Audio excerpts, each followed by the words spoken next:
How's it going, everybody? My name's Shane Bailey, and welcome back to the Horror Basement. Long time no see once again, but we're just going to get right into it for today's video. Many consider the 1970s to be a golden age for horror, where the American lexicon was introduced to such classic films as The Exorcist, Texas Chainsaw Massacre, and John Carpenter's Halloween. But a film that is sometimes listed among these 70s classics, but not always, is The Omen, the 1976 film that answers the question, what would happen if biblical prophecy came through and the Antichrist was born on Earth to usher in Armageddon and the end of the world? Now, this movie follows a little boy named Damien, whose, I guess, adoptive mother and father are the ambassador to the United Kingdom and his much younger wife, who unfortunately gives birth to a stillborn child while they're stationed in Rome, and a shady priest offers the father a child that was born that same day as basically a replacement child for the Thorns. We come to find out later in the movie that this child was in fact the Antichrist, whose mom was a jackal, like a literal dog, gave birth to this baby. But they are none the wiser and take it home and raise it as their own without the mother ever being any the wiser.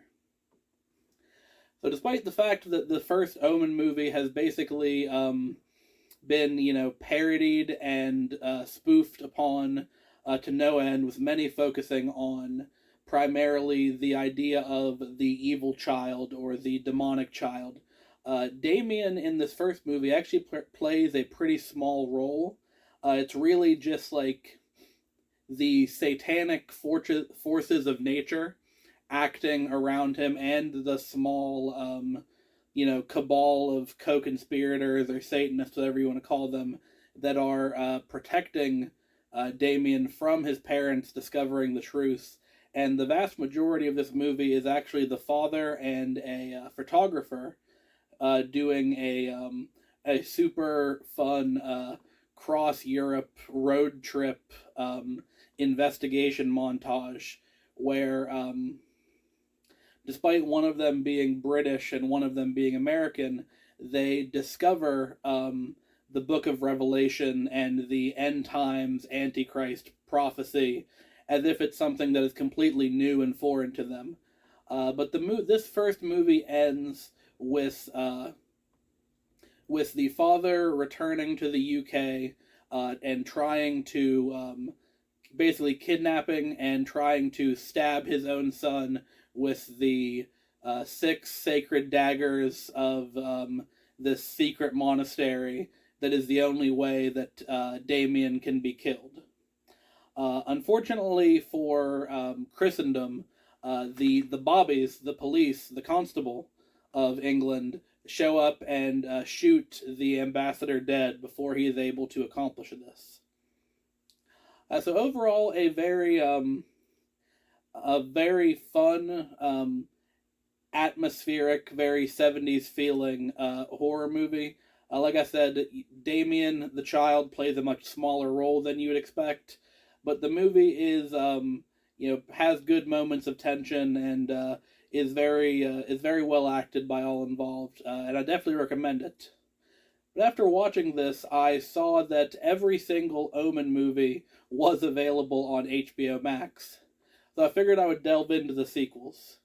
The Omen 2 was released 2 years after The Omen in 1978, and it follows a now teenage Damien who's been adopted by his aunt and uncle. The uncle, who is the main guy in charge of Thorn Industries, which is a big, scary, evil corporation that, of course, is, there are bad people in the corporation that are trying to, take over the world's food supply or something like that. And the second movie basically stars Jonathan Scott Taylor in the role as Damien, and he is by far the best Damien in this entire series. I honestly wish they would have kept him moving forward, but the timeline was going too fast in this early Damien trilogy, per se, which is the first three movies. So the movie follows a similar path with the adult characters, where the uncle, the adoptive father, is going through down this path of discovering the truth about his nephew and figuring out the whole Antichrist deal. But we also get to follow Damien as he and his cousin go to military school, and he himself realizes that basically everyone in a position of power around him, except for his adoptive parents, know that he is the Antichrist and are guiding him to, self-actualize and complete his mission. So the movie ends with the father once again getting killed, and Damien kind of stepping out and accepting his role as the Antichrist, and he's now ready to basically, when he grows up, take over Thorn Industries and usher in the end of the world. So overall, these first two movies were somewhat similar in tone. Other than the horror and the biblical stuff, it was really a certain degree of what I would just consider like family drama. These both take place within like a family unit where the parents are, and it deals with the idea of what it means to be a parent and parenting. Do you unconditionally love a child, even if it is clear that it is a demon? And the Omen 3 completely drops that. Damien is now played by Sam Neill, the guy from Jurassic Park, who is a fully adult Damien, who is the head of Thorn Industries and also appointed as the ambassador to the United Kingdom, just like his father was. And Sam Neill plays Damien, adult Damien, as cartoonishly as one would expect someone to play the literal Antichrist. The main conflict of the Omen 3 is that because of some, random star map bullshit, it's now known by the Catholic Church and Damien himself that Jesus has once again been born onto the earth. Baby Jesus 2.0 has entered the chat, and it's Damien's sole job in this third movie to hunt down and kill the baby Jesus, or the Nazarene, as he refers to it in his many monologues and speeches he gives to giant crowds of his cultists who, make up everyone from doctors to the police to literal Boy Scouts that go around essentially murdering every newborn baby boy in all of the UK, just to make sure that the baby Jesus is eliminated. Now this movie and while he's not worrying about that, Damien is seducing and having sex with some random reporter lady, and in the end, after all of the ninja monks have failed to kill Damien, the reporter lady ends up stabbing him with one of the sacred daggers from movie 1, and Jesus himself shows up as a giant pillar of light to basically gloat over Damien's dead body, while Damien pledges that this is not over, and next time he spawns in, he'll win. And that gives an end to the Damien Thorn trilogy, and we wouldn't get another Omen movie for another 10 years.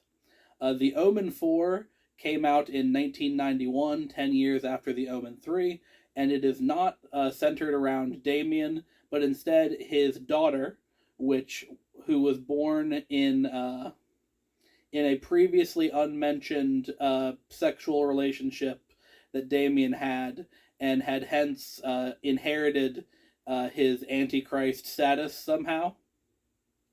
So, of course, this child is adopted, and in a nice change of pace, it is the mother instead of the father who goes on the, discovery investigation spree. And instead of Catholicism or Christianity, the main, spiritual antagonists to the Antichrist in the movie are, new agey people. They do aura photography and spiritualism, that kind of thing. But beyond that, it is a pale imitation of the Omen 1 and 2. It also looks cheaper and is less compelling based on, uncompelling performances given by both the child Antichrist girl, whose name I did not write down, and the mother figure. So that would be that will bring an end to the main. Oh, and the Omen 4 also ends on a cliffhanger that is basically a complete and utter ripoff of the end of the Omen 1. So it's just basically they did a gender-swapped remake of the first Omen movie, but tied it in by saying that it was the daughter of Damien. And, let's see, that'd be 5. And 15 years later, we would get a complete, honest-to-God remake of The Omen in 2006. And I actually remember this as a kid because all of the advertisements were saying that it was coming out June 6th, 2006. So the date was 666. And I honestly feel like that is the main reason they made this movie.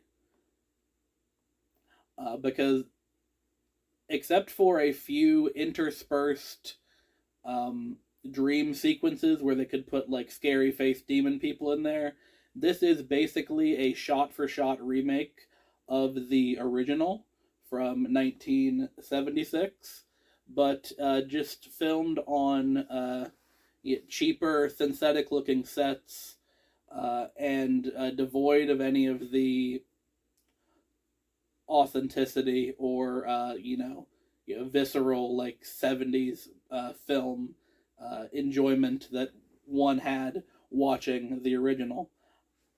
The only reason I would recommend The Omen 2006 to someone is that if say you're a Gen Z kid who doesn't like quote-unquote old movies, so watching a film from the 70s, it wouldn't be able to keep your attention because the people have weird hair and it looks old.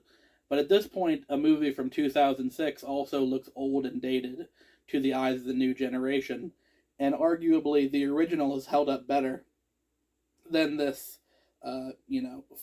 30 years more recent remake. That's going to be it on the Omen series.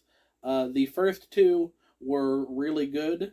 The middle one was funny in how over the top and ludicrous it was. And the second two are basically just remakes of the first one that aren't as good. So I hope you enjoyed this video. Leave a like if you did. Let me know your thoughts on all the Omen movies and any other movies you want me to cover. And I'll see you all in the next one. Thank you.